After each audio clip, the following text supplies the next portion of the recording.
Bulletin में सबसे पहले अहम खबर आपको देंगे। तहरीक इंसाफ ने सैयद यूसुफ रजा गिलानी के खिलाफ रेफरेंस जमा करवा दिया है। सेनेट में ऑपोजिशन लीडर की क़यादत में रेफरेंस जमा करवाया गया। इस रेफरेंस में यूसुफ रजा गिलानी की अहलियत पर सवालात उठाए गए हैं। यूसुफ रजा गिलानी ने आसिफ जरदारी और नवाज शरीफ को तोशाखाना से कीमती गाड़ियां दी, इख्तियारात का गलत इस्तेमाल किया।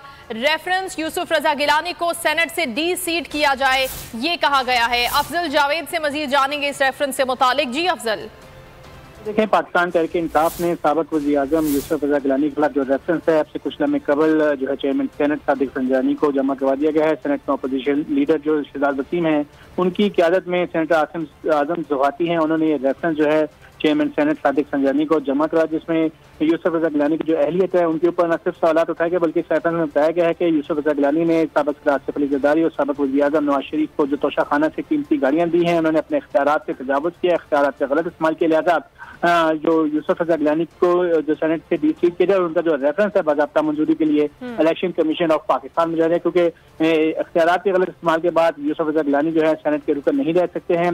ये कहना था आजम सवाती का, और उन्होंने चेयरमैन सेनेट से यही इत्तदा किया कि इस रेफरेंस को मंजूर कर कमीशन ऑफ पाकिस्तान प्रोसीडिंग के लिए भेजा जाए, और चेयरमैन सेनेट का भी यही कहना था कि कानून के मुताबिक वो इस रेफरेंस का पहले जायजा लेंगे। जी ठीक है, बहुत शुक्रिया आपका अफजल जावेद, हमें आप आगाह कर रहे थे। पीटीआई रहनुमा असद उमर ने इस्तीफों से मुतालिक